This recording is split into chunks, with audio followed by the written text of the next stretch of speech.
Eh bien bonjour à tous et à toutes et bienvenue pour ce nouvel épisode d'Innovation and Prospective Talk, le podcast qui vous parle d'innovation, de transformation digitale et de tech pour en analyser l'impact sur la société, les hommes avec un grand H, on va se faire attaquer sinon par la Ligue féministe, et les organisations. Je suis Mathieu Deboeuf-Rouchon et je suis accompagné pour cet épisode de Lionel Tardy, mais aussi d'Emmanuel qui nous fait sa rentrée. Bonjour Lionel, bonjour Emmanuel. Eh oui, bonjour Emmanuel, bonjour Mathieu, bonjour à toutes, bonjour à tous. Aujourd'hui, c'est la rentrée d'Emmanuel, mais aussi c'est une rentrée très très polémique, avec une polémique qui enfle. Et comme on en a déjà beaucoup parlé, on va, je pense, essayer d'aller encore un peu plus loin. Toujours, on est capable de le faire. Le sujet, évidemment, plus de suspense, c'est la 5G et la mise aux enchères pour le 29 septembre des fréquences pour la France. Alors ce sujet, il est évidemment à la limite de l'irrationnel, il devient presque religieux, surtout à partir du moment où tout le monde s'en empare et que tout le monde devient des experts. Mais avant de rentrer dedans, eh bien, nous écoutons l'actu résumée par Emmanuel du Flash Tweet.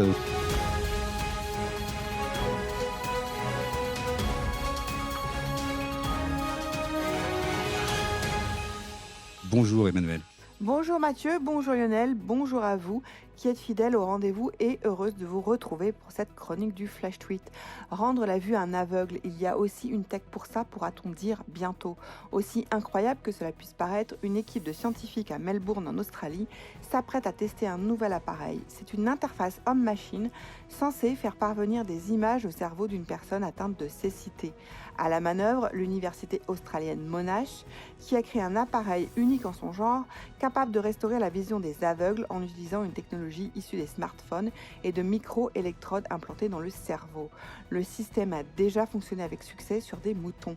Cette nouvelle technologie permettrait de contourner les nerfs optiques endommagés. Le projet, proche de la société Neuralink d'Elon Musk, n'en est pas encore à sa phase commerciale. Les chercheurs recherchent des financements. Mais si la tech rend la vue, alors on dit banco.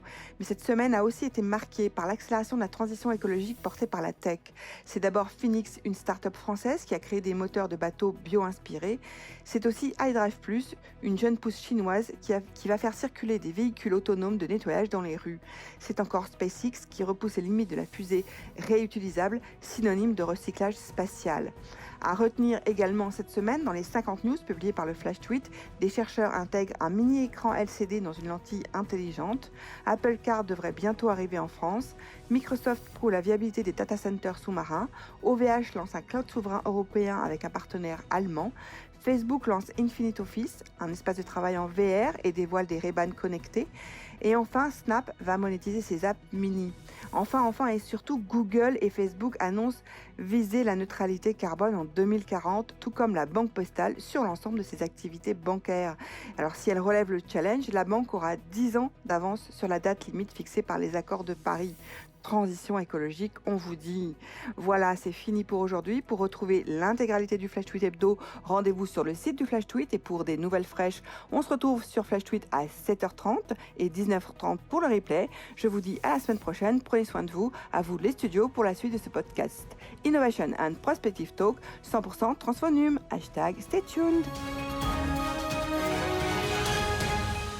Bien, merci Emmanuel pour ce feedback. Et donc Lionel, nous allons revenir à nos moutons, à ce sujet de populisme ambiant politico-médiatique. C'est quoi les grandes craintes qui sont affichées ou annoncées ou répertoriées peut-être par ceux qui critiquent cette nouvelle génération de réseaux? Alors, on va essayer d'aller très très court et on développera probablement sujet par sujet après. Il y a une première crainte qui est mise en avant par la 5G et c'est pas nouveau, c'est une crainte sur la santé. Essayez d'argumenter après. Il y a une crainte sur l'environnement. Il y a une crainte qui tourne autour de la consommation électrique. Il y a une crainte qui tourne autour des données, parce qu'évidemment, si on a la 5G, probablement plus de dispositifs, donc plus de données. Et surtout, derrière les données, il y a les opérateurs de réseau. Et puis, on voit se cacher le monsieur un petit peu bridé qui nous vient du sud-est asiatique et qui s'appelle Huawei et qui sûrement va nous pirater toutes nos données. Mais avant, comme on avait, Mathieu, fait un épisode il y a quelques années, je crois qu'il y a 3 ans, sur est-ce que la 5G allait transformer nos vies. Cet épisode, évidemment, on a eu l'occasion d'avoir beaucoup de commentaires et je crois que tu voulais nous faire un petit feedback de tous ces commentaires qui te font beaucoup rire. On est mort de rire.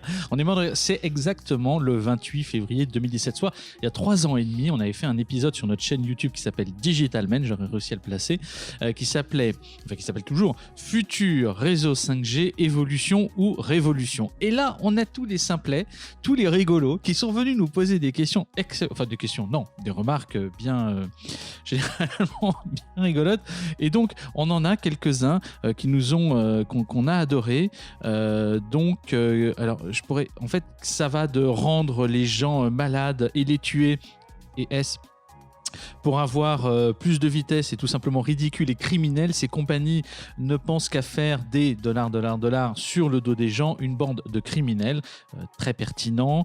À combien de G mourra l'humanité? Donc il y a un sentiment relatif à... Alors, faux. Monsieur le physicien dit que la 5G est hyper matérialiste. Je n'ai toujours pas compris le commentaire. Stop 5G. On en a encore qui sont marrants et beaucoup de dépopulation à venir. Ensuite, qu'est-ce qu'on a? Est-ce que vous faites encore confiance à nos élites pour nous diriger? Vous ne voyez que le côté sympathique, on pourra regarder du porno. Ça me rappelle ce dont on citera tout à l'heure, les politiques qui pourraient se virer eux-mêmes sur ces sujets. Bref, on est à l'antipode de ce que la 5G peut véritablement nous apporter. On voit bien là que la bipolarité de la communication ambiante à force de coups de réseaux sociaux marche véritablement bien, que les fake news vont bon train. L'ensemble de ces personnes auraient pu se retrouver dans un reportage qui est disponible d'ailleurs sur Netflix, qui s'appelle The Social Dilemma, je vous invite à voir, et qui démontre bien ô combien le nombre de spécialistes que l'on voit sur les plateaux ou tous ceux qui signent des tribunes pourraient tout simplement essayer de faire leur boulot dans leur collectivité territoriale plutôt que de se préoccuper de ce genre de choses. Parce que globalement, il y a quand même un gros bouli-boula d'idées reçues sur la 5G allant jusqu'à des choses complètement dingues. Alors Lionel, finalement, qu'est-ce qui a mis le feu aux poudres? Pourquoi est-ce que d'un seul coup c'est un débat médiatique, politique et technologique? Un fameux débat politico-médiatique, en fait, c'est ça? Oui, mais je préfère le dire en 3 mots, ce qui est quand même plus sympa.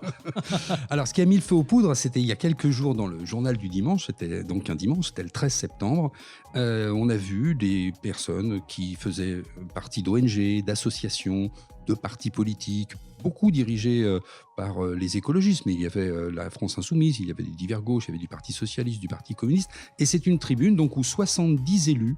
Alors les élus, je pourrais vous donner un petit peu tous leurs apparentés, mais en gros, j'ai fait le résumé. Et cette tribune, c'était une demande de moratoire jusqu'à l'été 2021 pour le lancement de l'attribution des fréquences 5G, qui vont, comme je vous l'ai dit en introduction, être faites le 29 septembre 2020, donc dans quelques jours. Et évidemment, comme une tribune ne peut pas laisser insensible certaines personnes, et le premier d'entre eux, notre président, qui lui a fait une phrase, je cite entre guillemets, « J'entends beaucoup de voix qui s'élèvent pour nous expliquer qu'il faudrait relever la complexité des problèmes contemporains en revenant à la lampe à huile.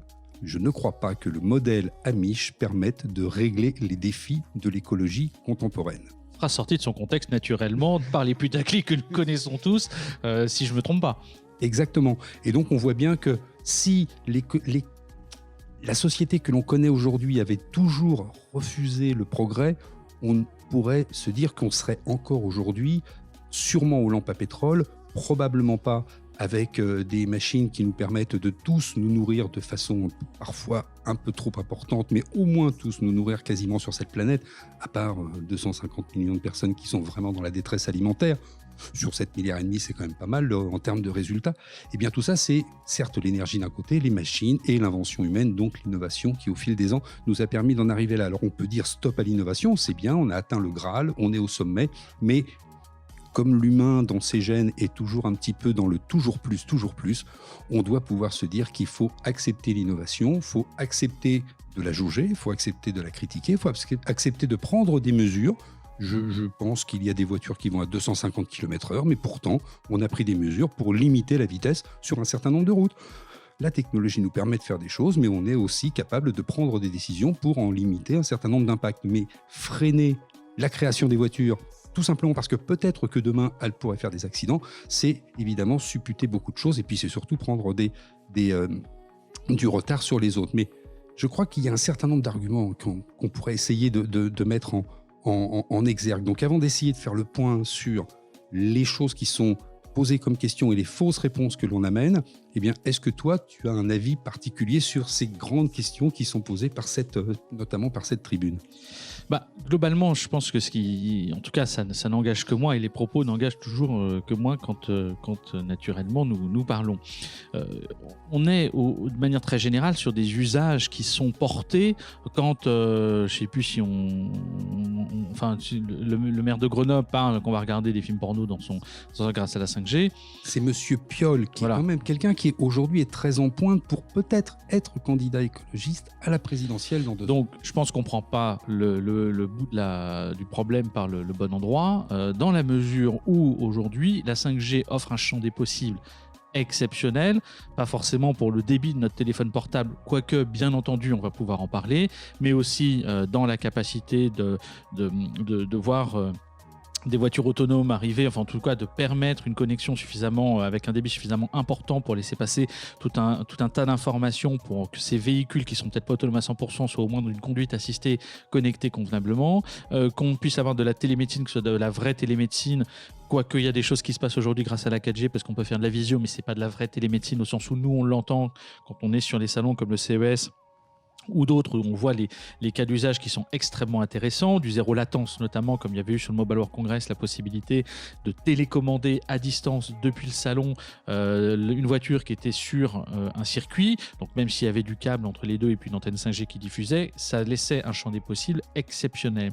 Donc globalement, en fait, la 5G, les cas d'usage sont sur l'énergie, les cas d'usage sont sur la santé, et ceux qui le critiquent finalement, enfin qui critiquent cette nouvelle technologie, aspirent presque vendent un retour en arrière au service plus politique finalement que tout ce que pourrait être les gains pour la société et ceux qui pourraient les utiliser. On parle d'un changement sociétal profond accompagné par la 5G, où la 5G n'est pas seulement le débit de son téléphone, comme je le disais, et puis plutôt une utilisation d'une technologie au service de l'humanité.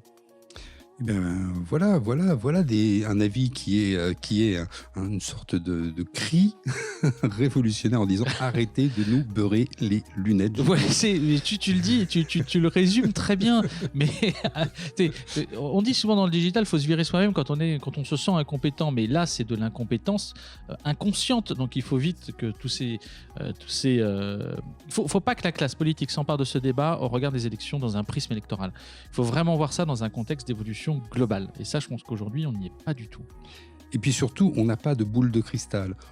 Si on revient un tout petit peu en arrière, d'abord quand la 3G est arrivée, d'abord quand la 4G est arrivée, on a toujours eu des mouvements qui nous ont dit il y a de plus en plus d'ondes autour de nous, ça va être terrible, on va tous mourir, etc. Alors moi, je vous conseille, je vais faire un peu de pub et page de publicité. Il y a une revue qui s'appelle Science et Pseudosciences, qui est éditée par l'Association française pour l'information scientifique, qui s'appelle l'AFIS. Alors vous allez sur leur site internet, vous pouvez vous abonner, vous pouvez télécharger certains articles et recevoir des numéros quand ils sont encore disponibles. Et là, vous allez avoir une compilation de ce que l'on connaît sur un sujet en termes scientifiques et non pas des personnes qui vont chercher sur une documentation de 200, 300 ou 400 pages d'un rapport les quelques phrases qui les arrangent, ils les sortent de leur contexte et ils disent « et ces gens-là nous ont dit ça sur tel sujet ». Et quand on fait l'amalgame, eh bien, ça commence à rentrer dans une forme de théorie du complot. Et ça, c'est un petit peu gênant pour notre intelligence, en fait. Et puis, il faut dire une chose, c'est-à-dire qu'on demande un moratoire sur une technologie pour laquelle l'ensemble des pays européens ont déjà lancé des offres. C'est-à-dire que nous, on n'a rien lancé, le Portugal non plus. Donc globalement, il y a 2 pays, enfin, il y en a peut-être quelques-uns d'autres. J'adore. Je passe le bonjour à tous nos amis portugais. Tu fais référence à une carte qui te doit avoir sous les yeux avec tous les pays européens. Et oui, mais moi, ça me met hors de moi. Alors même si du côté de la Lituanie, il n'y a peut-être qu'une seule offre répertoriée depuis, au 16 septembre 2020 autour de la 5G, on est quand même fantastiquement doués parce que nous en avons zéro, c'est-à-dire zéro. Il n'y en a même pas une dans le pipe sur laquelle on va communiquer. Non, il y en a zéro. Ça, c'est quand même dingue. Non, puis en plus, l'ordre logique, quand on essaye de déployer une technologie, c'est qu'a priori, on essaye de la déployer et on essaye après de tester sa dangerosité. Comment peut-on tester la dangerosité avec un moratoire qui vous empêche de déployer la technologie? Alors, qu'est-ce que l'on va faire? Peut-être que l'on va aller faire des sondages, des enquêtes et des études chez les Suisses, chez les Allemands qui l'ont déjà déployé. Alors pendant ce temps-là, ce que tu as dit tout à l'heure et ce qui est quand même très très important, indépendamment de Monsieur Piolle qui voudrait regarder des films X en 8K Chacun son délire. dans des ascenseurs, c'était dans l'ascenseur, mais alors évidemment on a sorti la phrase de son contexte, il l'a dit avec tant d'autres choses. On ne va pas non plus dire qu'il n'a dit que ça. Faut bien qu'on fasse le putaclic. Hein. Mais d'une certaine façon, ça reste une technologie qui va énormément apporter à l'industrie. Et si vous avez un pays comme l'Allemagne, qui est probablement le pays le plus industrialisé d'Europe et qui est probablement le pays qui aujourd'hui exporte le plus de biens industriels dans le monde, s'ils se sont mis à la 5G, peut-être qu'ils ont envie, comme M. Piolle, de regarder dans leur smartphone, avec leur smartphone dans des ascenseurs. Ça va être le marronnier de tout l'épisode. Mais d'un autre côté, ils ont des usines d'automobiles, ils ont des usines de machines-outils, ils ont des usines dans tous les secteurs d'activité. Et on sait qu'aujourd'hui, pour recueillir l'information qui va permettre d'anticiper les pannes, la façon que l'on aura de créer des jumeaux numériques pour justement piloter des usines qui sont les usines du futur. Avoir du retard sur ce type de déploiement technologique, ça veut dire ne pas donner les outils à nos industriels pour investir dans ce type de technologie, comme par exemple les jumeaux numériques dont on parlait déjà il y a 2 ans. Et ça, c'est un frein. La 5G, de toute façon, il faut être clair sur le concept d'industrie qu'on appelle nous 4.0. C'est une industrie intelligente, on pourrait dire ça, parce que finalement c'est doté d'algorithmes qui permettent d'optimiser tous les process, les flux et l'opération principalement. La 5G marque le début de cette 4e révolution industrielle, c'est-à-dire cette industrie qui est ultra connectée, informatisée avec des systèmes d'information qui communiquent entre eux, numérisée, et ça à l'échelle mondiale. C'est-à-dire qu'il n'y a plus de frein à la connexion, parce que la connexion passe par un autre prisme que le câble. Et c'est ça qui change radicalement la donne, c'est qu'on est sur un pilotage temps réel de tous les types d'industries qui pourraient l'être. Ça change radicalement la capacité de production, de réactivité sur le marché, d'anticipation des différents leviers de maintenance, de formation de ses collaborateurs à des nouveaux outils. Et donc, naturellement, 5G, Internet des objets, on en avait parlé dans un autre épisode, que la 5G était ce qui allait permettre à l'IoT de gagner véritablement son indépendance à l'époque. Je me rappelle, on avait trouvé un autre mot, mais globalement, c'était l'affranchissement des objets connectés à la dépendance au smartphone ou une connexion localisée. Exactement, ce qui existe aujourd'hui avec les réseaux LoRa et Sigfox, dont vous avez été nombreux à regarder cet épisode dédié, qui sont des réseaux pour les objets connectés. Mais ces objets connectés, demain, seront directement intégrés sur les réseaux 5G à cause, notamment, on pourrait y revenir, du beam tracking. Il serait peut-être temps d'essayer de voir, point par point, quelles sont les choses qui sont vraies dans les affirmations que certains déploient et quelles sont les choses qui sont carrément complètement fausses.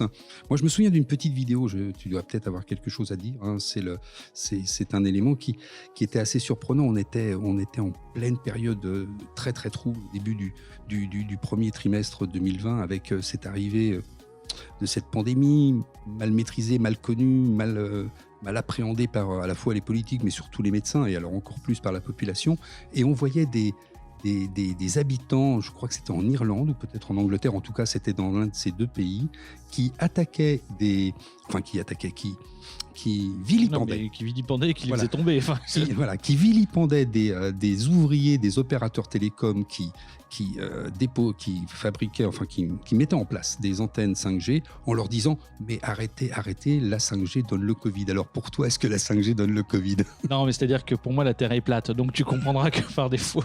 Non, mais franchement, à un moment, il faut quand même tomber dans le rationnel. Je veux dire, si la seule source d'information des gens qui véhiculent ce genre d'idées passe par le prisme, si la seule source c'est Facebook, il y a un moment, il faut savoir s'arrêter. Je pense que c'est plus possible. Le coronavirus, bien entendu, ne peut pas être un virus qui se transmet en dehors d'une contamination d'humain à humain. La 5G, qui est cette nouvelle génération des réseaux, se transmet par ondes radio et non par gouttelette. On n'est pas en train de... Je pense qu'il faut arrêter au moins les délires. Mais c'est preuve que cette fausse information est assez répandue, puisque Orange en a fait un article sur son propre site internet. Donc ça va assez assez loin, jusqu'en citant des sources véritables de l'OMS, etc. Donc on voit bien qu'il y a un moment, il faut quand même aussi se poser des questions. Je pense qu'on a un vrai souci de captation d'informations. Et aujourd'hui, on est mis dans une case où on reçoit un flux d'infos qui de toute façon nous enferme. Donc c'est plus une ou deux sources qu'il faut aller vérifier, c'est 4, 5, 6, 10 sur des sites autres que des interfaces sociales. Et puis tu as pas mal de gens qui te disent « je crois que ». Et donc à partir du moment où quelqu'un te dit « je crois que », il rentre dans la croyance, et dans la croyance, on n'a plus de rationalité. On le voit bien, vous avez un sujet qui inonde les débats depuis maintenant 6 mois, c'est le coronavirus. Et on voit bien que les experts, parfois, se doutent de quelque chose parce que ça vient de l'observation, et puis l'analyse qui en est faite leur fait changer d'opinion, etc. On ne peut pas rentrer dans une croyance. Donc une croyance, c'est pas scientifique. Et la 5G, d'une certaine façon, c'est une technologie, et si on veut déployer des arguments, on ne peut pas commencer par dire « je crois quelque chose ». Mais je voulais te poser une question parce que tu as parlé d'Orange. Bon, alors on va dire oui, alors si Orange parle de la 5G, ils sont à la fois jugés partis parce que eux, leur intérêt, c'est de déployer la 5G.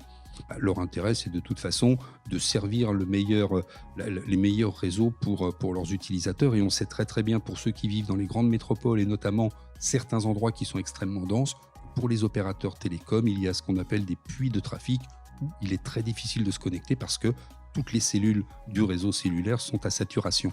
Mais il y a quelque chose qui est dit, c'est qu'à cause de la 5G, on allait abattre des arbres. Oui, alors c'est l'autre idée. Ça fait plaisir à nos amis qui se présentent sur certaines collectivités territoriales ou au regard des départementales qui vont commencer.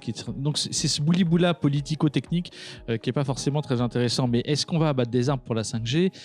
La réalité, mais je pense que j'ai dit tout à l'heure, c'est qu'à l'heure actuelle, non. Je dirais globalement, on sait que les arbres, les véhicules, les bâtiments, même les précipitations de pluie peuvent influencer la propagation d'un réseau enfin d'un signal et naturellement celui de la 5G.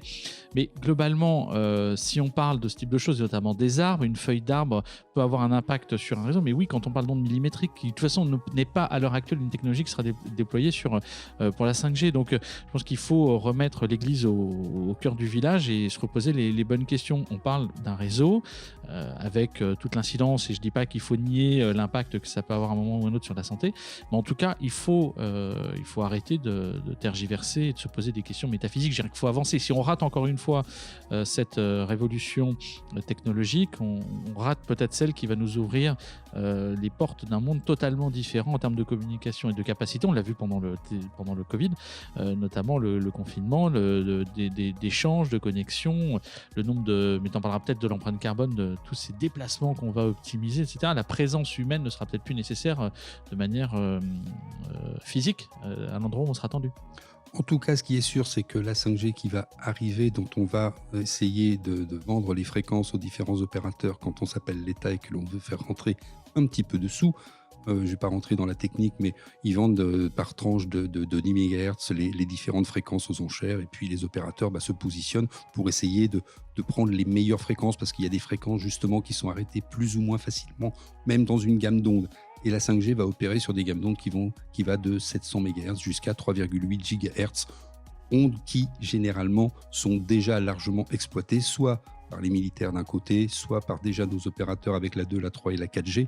Ce ne sont pas forcément des nouvelles gammes d'ondes, à part celles dont tu parles tout à l'heure, celles dont tu parlais tout à l'heure, qui sont les ondes millimétriques autour de 22 et 25 GHz.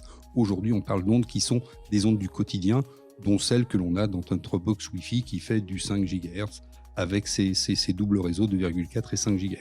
Donc, encore une fois, on n'aura pas plus d'ondes. Par contre, au niveau des arbres, ce que je trouvais très très drôle, c'est que les arbres, évidemment, il y en a.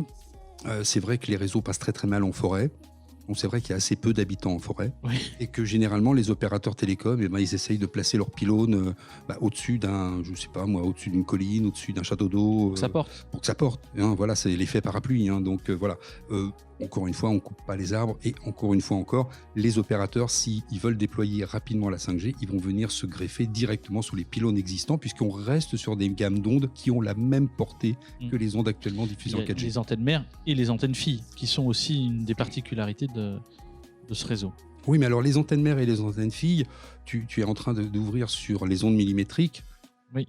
La spécialité de la 5G, là où elle révolutionne les choses, c'est qu'elle fait du beam tracking, c'est-à-dire qu'au lieu de faire rayonner l'antenne à 360 degrés, elle envoie l'onde, c'est-à-dire l'onde qui va porter le message jusqu'à votre téléphone ou à votre dispositif, elle l'envoie dans votre direction.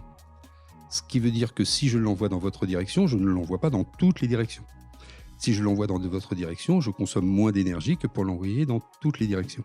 Et si je l'envoie dans votre direction, je peux mettre plein de gens autour qui reçoivent eux-mêmes leur propre signal que j'ai envoyé dans leur propre direction. Et donc le résultat, c'est que, j'utilise des fréquences qui sont à peu près les mêmes que celles qui sont dans les gammes de 2G, 3G et 4G. Ensuite, je peux mettre bien plus de dispositifs autour puisque justement j'adresse avec le beam tracking mon signal au dispositif en question. Et quand on va passer avec cette technologie du beam tracking, on va passer à des ondes millimétriques qui, elles, n'ont pas la même portée que les ondes qui sont aujourd'hui autour des gammes d'ondes que l'on connaît, qui sont 2,4, 3,8, 5 GHz. Celles-ci auront besoin d'antennes mères qui vont faire du beam tracking vers des petites antennes filles et on verra ces dispositifs essentiellement déployés dans les centres urbains, là où on aura besoin de connecter peut-être des réseaux routiers pour de la conduite autonome, pour des transports publics autonomes, et là peut-être pour des transports qui seront bien moins énergivores et dont l'empreinte carbone sera largement diminuée. Donc encore une fois, pas de mélange. Tant qu'on ne sera pas sur les ondes millimétriques, on n'aura pas besoin d'un réseau d'antennes ultra dense, et dès qu'on passera aux ondes millimétriques, on aura besoin de toutes petites antennes grâce à des antennes mères qui feront qui enverront le signal vers ces petites antennes qui feront le relais. Tu me permets de rebondir sur une autre idée reçue. Il y en a deux, il y en a plein dans ce style-là, mais qui dit la 5G affecte le flux sanguin du cerveau et la quantité de sperme, dérègle les informations génétiques et entraîne la mort ou le stress oxydatif des cellules. Et puis il y en a une autre qui est assez récurrente. Des centaines d'oiseaux sont morts au cours des tests de la 5G aux Pays-Bas. C'était assez spécifique en raison de la haute fréquence du rayonnement de la 5G. Et là, alors ce qui est assez marrant, c'est que dans beaucoup d'éléments qui sont cités, c'est souvent les Suisses, notamment, qui ont Confédération Suisse, notamment l'Office fédéral de l'environnement, qui a apporté des éléments aussi de réponse sur ces sujets-là. Mais sur les oiseaux, c'est très intéressant parce que c'est vrai qu'en octobre et en novembre 2018, il y a des étourneaux qui dans une ville à côté de La Haye, sont morts. Alors évidemment, on peut toujours dire que c'était à cause de la 5G, sauf que là, dans ce cas précis, les oiseaux avaient mangé non seulement des baies qui étaient comestibles, mais avec des épines qui étaient vénéneuses. Et finalement, auprès des arbres qui étaient des ifs, ils sont morts de ce qu'ils avaient dégusté, en fait. Ils sont morts de gourmandise. Donc, on va pas tous les faire parce qu'il y en a beaucoup et tu as parlé notamment aussi des problématiques d'énergie.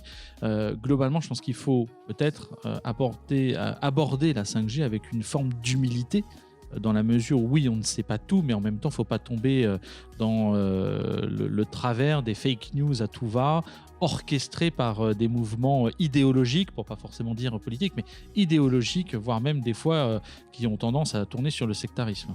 C'est-à-dire que la consommation d'énergie est intéressante quand même. Parce qu'on vient de voir qu'il fallait moins d'énergie pour adresser un dispositif et on nous rabat les oreilles justement grâce à certains mouvements de pensée qui parfois se transforment en mouvements de pensée relayés par des mouvements politiques importants. On nous dit ça va consommer plus d'électricité. Alors on peut se dire, alors comment est-ce possible ? Si on nous raconte qu'il faut moins d'énergie pour adresser un signal à un portable, comment on arrive à consommer plus d'électricité ? Alors la réponse, elle est simple pour certains. Ils nous disent oui, mais c'est parce qu'on va connecter beaucoup plus de dispositifs.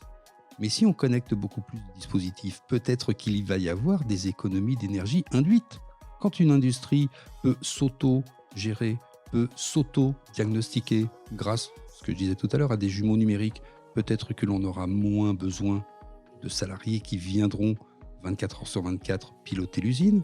Ces salariés n'auront plus besoin de se déplacer ou ils pourront la piloter à distance. Et donc, on a des économies d'énergie induites. Et que d'un seul coup, ce sont des effets induits qui sont tout à fait positifs. Alors, on nous dit ça va consommer plus d'énergie, tout simplement parce qu'on nous dit il y aura beaucoup plus de dispositifs.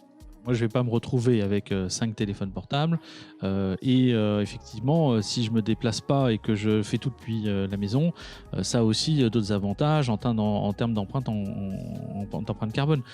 Donc pareil, il faut voir ça au global. C'est-à-dire que... Encore une fois, d'abord, on a pratiquement plus d'un téléphone portable par habitant en France. Je crois que la moyenne, ça doit être 1,2 par habitant, parce qu'il y a des gens qui ont un téléphone professionnel, un téléphone personnel. Comme tu dis, on va pas en avoir 5. Maintenant, on peut avoir plein d'autres dispositifs. Alors certains nous disent, oui, mais alors on va avoir un frigo connecté, etc., etc. Oui, mais alors, je suis en train de me dire, si le frigo connecté, imaginons, peut-être que c'est bien, peut-être que c'est stupide, mais si le frigo connecté est capable de vous dire, pour le week-end, fais plutôt cette recette, consomme plutôt ces aliments qui s'approchent de la date de péremption, on évitera de jeter des aliments qui ont été produits et donc qui, par leur empreinte carbone, ont directement été du producteur au consommateur, à la poubelle du consommateur. Et donc, on va faire des économies d'énergie. Donc, on voit bien que l'on a ces inductions qui sont tout à fait positives, notamment au niveau de l'énergie. Et quand on parle d'avoir plus de dispositifs, eh bien, ce sont des dispositifs qui sont massivement dans la santé, dans l'industrie, dans la sécurité, qui sont pas... Quand on parle de 4G, tout le monde pense téléphone. Tout le monde pense smartphone, tout le monde pense YouTube. Quand on parle de 5G, on ne doit plus penser téléphone, on doit penser industrie. Oui, on doit penser développement de services qui sont plutôt des services professionnels. Exactement. Et de toute façon. Donc, il faut bien placer le débat au bon endroit. Et en tout cas, je pense, en toute transparence, que même si on est, nous deux, professionnellement liés à ce type de technologie, qu'on en parle tous les jours, qu'on est baigné par l'actualité relative à la tech, il y a un moment, je me sens sur des sujets très techniques relatifs à la 5G en incompétence consciente totalement. Parce qu'à un moment, on aborde des éléments d'ordre technique qui ne sont pas, pour moi, sur lesquels j'ai pas assez de bagages.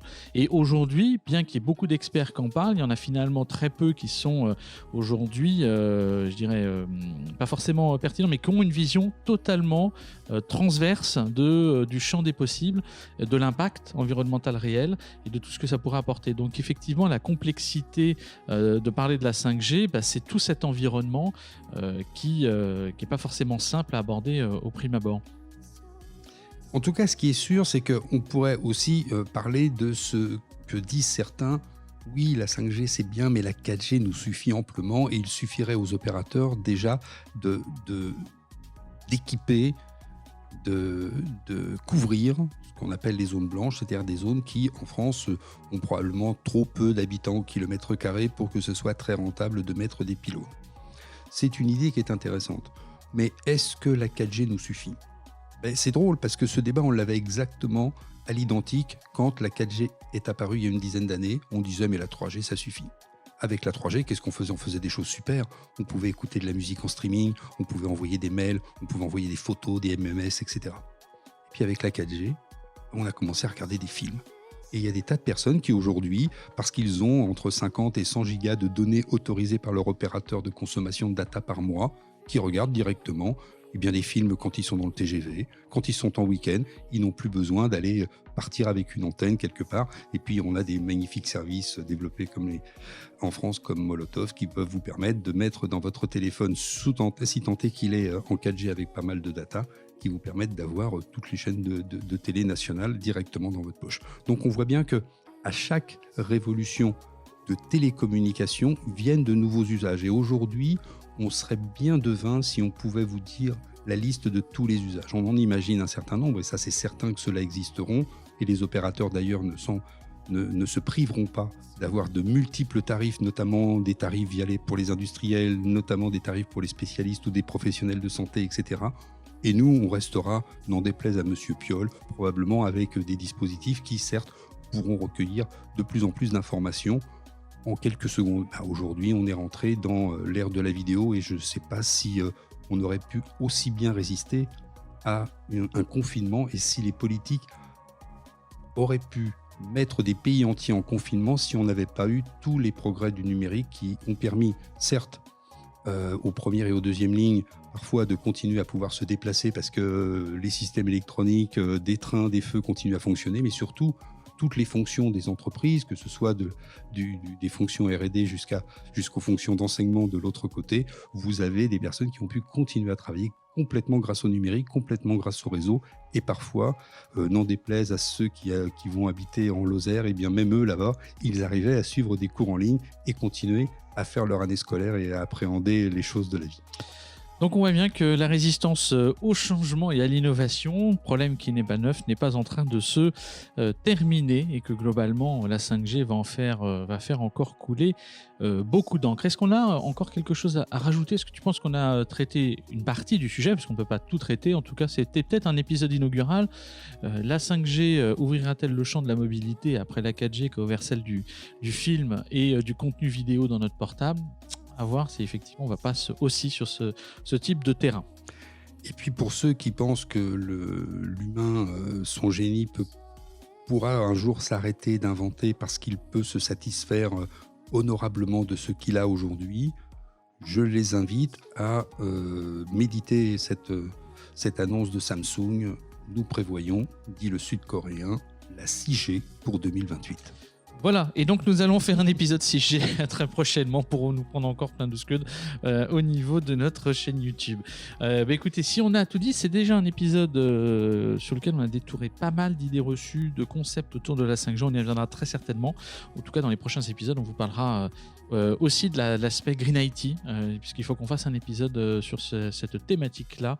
Naturellement, cloudification, connexion réseau et codage green, enfin code green aujourd'hui, architecture green même on pourrait dire, sont de la partie. Voilà, écoutez, si on a tout dit, on va passer tout simplement à la conclusion. Eh ben, la conclusion, je ne sais pas, pour nous, c'est une technologie qui devrait être observée, que les craintes peuvent être légitimes, mais de demander à observer quelque chose qui n'est pas en place, c'est stupide, c'est-à-dire c'est en fait mettre la charrue avant les bœufs, comme disait excusez-moi, comme disait un commentateur, on est rentré dans le concours l'épine de la mauvaise foi. Et c'est pour ça que globalement, en tout cas, moi je suis pas pour le moratoire, il faut être très très clair, je suis pour avancer. On se pose trop de questions, on essaye d'avoir des consensus, là où il y a un moment il faut quand même décider. Je pense que là, très clairement, à l'échelle mondiale, il ne faut pas voir le nombril de la France qui est strictement rien du tout au niveau de la 5G à l'échelle mondiale. C'est une révolution, si on la perd, on va perdre un avantage concurrentiel économique extrêmement fort, particulièrement dans l'industrie. Et l'idée d'une domination technologique ne me fait pas plaisir. Surtout qu'on était pourtant leader à l'époque du Minitel.